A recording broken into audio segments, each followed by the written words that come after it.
All right, today I want to talk about what I think is one of the most important parts of making a record, and that is getting great drum sounds and exactly how to go about doing it.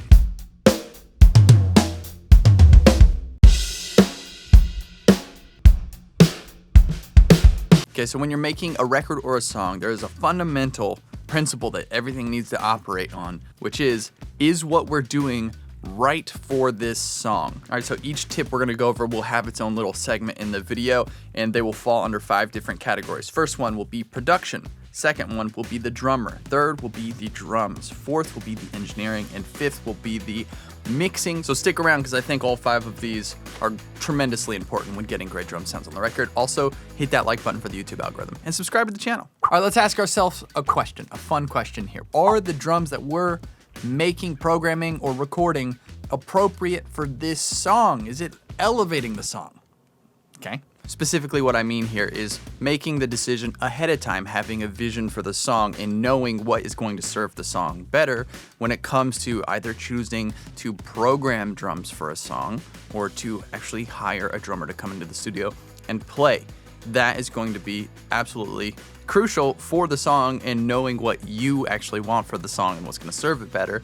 And that will also save you a bunch of time so you don't hire a drummer to come in if the song is better served by programming. Now let's go ahead and push the program drums out of the way. Second thing, live drums. You got a musician, you're recording live drums in a studio. What's going to be the next biggest factor for getting great drum sounds, or how the drums are going to turn out in general? The drummer. You can have a great studio, you can have great gear, you can have great drums. The drummer, how they play them, how they hit the drums, their style, what they play for the song, that's gonna be the next biggest thing. As someone who has worked as an engineer in recording studios of all different shapes and sizes, with all different varieties of musicians, myself included, the drummer, the musician, makes such an important difference. So make sure you pick the right person for the job. Now that's where a fantastic producer shines. It's their ability to select the correct musician for the correct song. But Andrew, it's not that simple. I don't know a bunch of drummers. I don't know professional drummers. There's not a lot of professional musicians in my local area. Luckily, now more than ever, that really doesn't matter. Because of the internet, because of technology, and just the direction of the industry in general, there are more professional drummers and musicians available than ever. And a lot of them have their own recording studios so they can actually record themselves for your song remotely. This is kind of starting to sound like an ad. This is not an ad, I promise. Nope. It's just a fact. Musicians have their own studio setups, and perhaps you're one of those musicians. I mean, I personally know so many professional drummers with excellent studio setups. Let's think about it for 1 second. Aaron Sterling, Lester Estelle, Jake Reed, Peyton Hilliard, myself, all different drummers that you can hire. Okay, the last one was a shameless plug. But seriously, it's usually as simple as just going to a drummer's website and shooting them an email about recording drums on your project. So there is more access to professional drummers than there's ever been before. I'll link my website down below. Is that an ad? It's not paid for, so it's not an ad. Now for the fun stuff. Today we're gonna play a game where we select me as the drummer and my studio and my drums. We're gonna use that as our limitation. The limitation is it's just me. We're gonna figure out what are gonna be the next few things that make the biggest difference in the recording of drums. Get ready for this next one because it is a doozy. It's gonna sound simple, but it makes a big difference. A huge difference. And that is picking the right drums and the right snare drum, and the right cymbals for the song. Now again, I'm a drummer, musician, but I also am an audio engineer, and sometimes I'm a producer. And those are actually very different worlds, definitely very different states of mind. As an engineer, we can get caught up in things like, is this the right kick-in mic, the right overhead mic? Instead of asking a better question, which is this the right drum kit? Is this the right snare drum? Now, if you have the luxury of a drummer who brings drums, or you have drums in your studio, you have the luxury of switching out drums before recording, do it. Just take a second, record one part, and then swap out the snare. Just at least the bare minimum, swap out the snare a couple times, see how it sits in the song, see how you like it, and if it needs to be tweaked a little bit, or if it's good on its own. Sometimes literally just grabbing a different snare drum is like, oh my God. Just for fun, let's put this exercise to the test.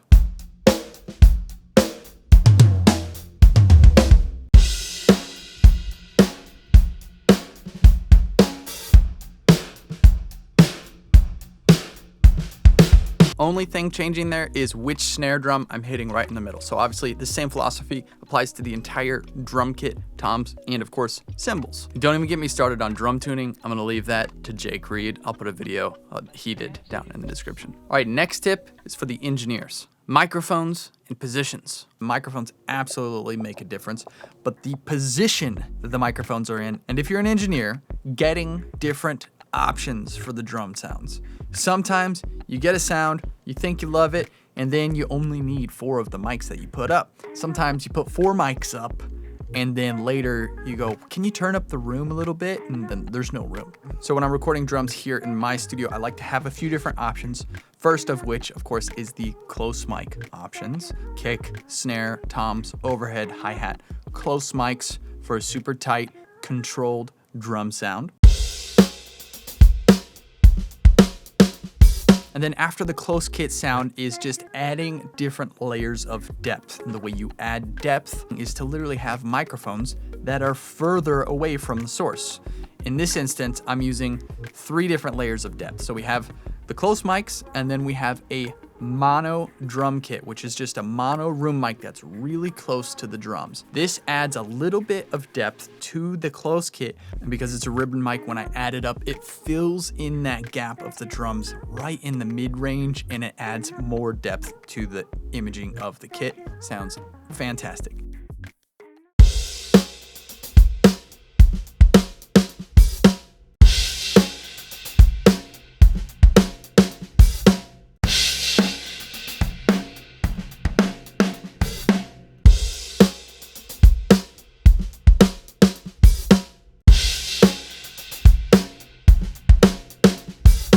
The next layer of depth on the drums is coming from stereo room mics. Now I actually have these a bit further from the kit. These are probably 12 feet further from the kit, and I have them kind of up against the back wall of my studio in Blumline position. They're also AEA ribbon mics. These are the N8 stereo kit ribbon mics. And by putting these mics over here, I'm basically getting all the reaction of the room and none of the transients from the kit. It's a really cool sound when you add it in with the close kit mics and the mono kit mic.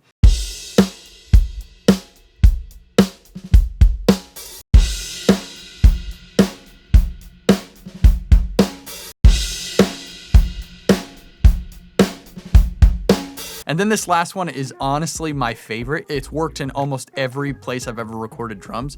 And if you haven't tried it, you absolutely have to try it. This, and it's gonna sound funny, I'm above a garage. I'm in a bonus room in my house. So underneath my floor is the garage. So what I did is I ran an XLR down my staircase, and I have another mic in my garage.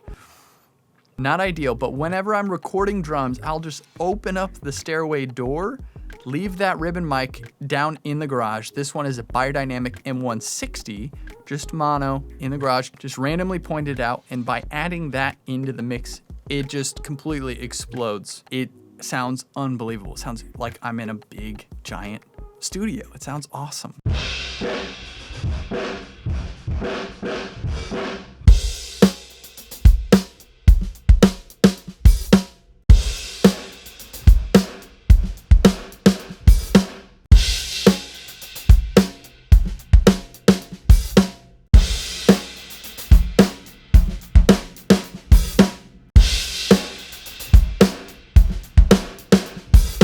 If you're at home and you're recording drums and you have the ability to open a door and put mics in another room, do it. I promise it's going to be a game changer for the drum sounds you're able to get. Real quick, I want to thank our friends at Sweetwater for sponsoring this video as well as many other videos on the channel. If you're getting drum sounds and you're looking to add some new microphones to your collection, you're looking to add some new drums, check out the links in my description here. I have tried my best to put all of the gear that I'm using in here down there organized so that you can check it out if you're interested. I get a small commission on those links if you use them when you check out. I'm also going to highlight a microphone here, the Mojave MA300. This is a large diaphragm tube condenser that is just a really awesome addition to any studio. David Royer, who designs these microphones, designed this one after the classic 67 circuit. It's got a 15 dB pad here on the back. So as you can imagine, tube mic on vocals sounds great, but also on drums. You could put it on anything that has a loud SPL. Sounds absolutely fantastic. I'll put links to those down in the description. Thank you, Sweetwater, for sponsoring this video. The next best thing you can do for your drum tracks in your recording is to add layers of percussion. Tambourines, shakers, claps, random objects, literally random sounds. Adding in percussion not only adds a new element of rhythm to the part that you're tracking, but it also adds a whole new element of depth to the drum part as a whole. And then when you're doing percussion, just choosing the appropriate places and the appropriate levels for them is absolutely crucial to it actually being a benefit to the song. Now that we've picked our musician, we've picked the right drums, we've recorded them with multiple options, we've added some percussion, let's listen to a couple drum samples. A disclaimer on drum samples: you don't need drum samples. Or maybe if you're a mixer and you've been given very poorly recorded drums, you do need drum samples. Sometimes you need them, sometimes you don't need them. But sometimes you use them because it adds an artistic element to the performance. A lot of people use drum samples, I promise. Not only on the programming side, but on the live recording side and the mixing side. Here's the other thing. When you say you use drum samples, that doesn't mean you have to replace the sound of the drum. Sometimes, and I would say most of the time, you're just adding it into the sound you get. So let's take these tracks and play around with some drum samples. Frankly, I love the way the drums sound. This is a version of a song called My Blood by 21 Pilots, and it's just a dry metal snare. It's the universal metal snare from Ludwig. If you've listened to 21 Pilots before, the drums are very sample heavy. Oh.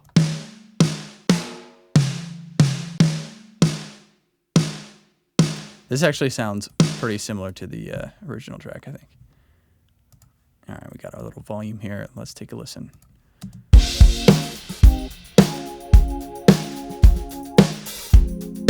Okay, so this is the Bill Mahogany High Damp sample from the Joe Carroll pack. Let's listen again without it. And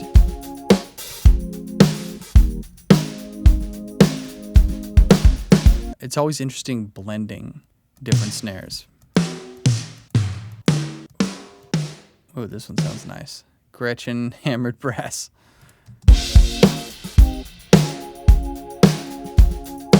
Oh, yeah.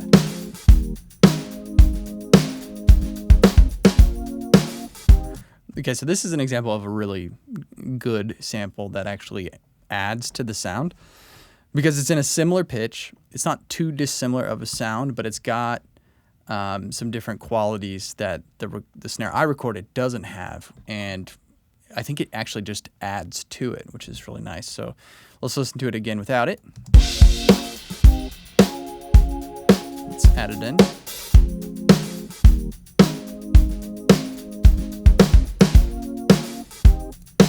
Without it. With it.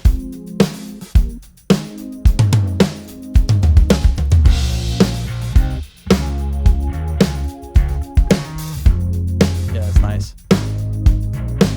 Without it. With it.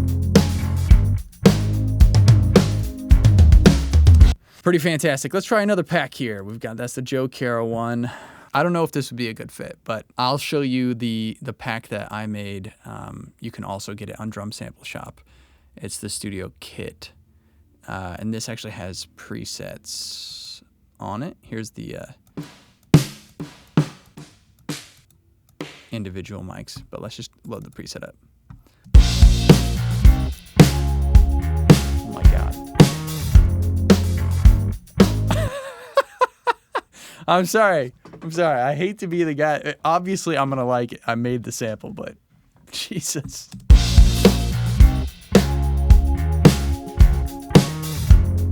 Oh my God. So good.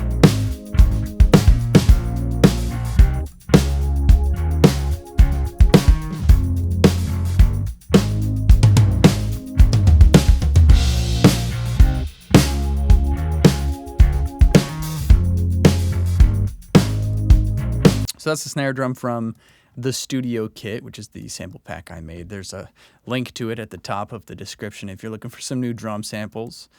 And if you pick up my studio kit sample pack or any of the packs from Drum Sample Shop and you use code AndrewMasters at checkout, you will get a discount on them, and yeah, they're fun to use. I really hope you liked this video. I hope you got a lot of value in it. I put a lot of time and a lot of effort into making these videos, not only as easy to watch as possible, but to give as much value as I can in them. And I'm really grateful for all the support from you guys watching the videos, subscribing to the channel. Something that still surprises me is a couple years ago put up consultations on my website, and you guys still book them, and it's a really cool opportunity to like get to talk to you and see.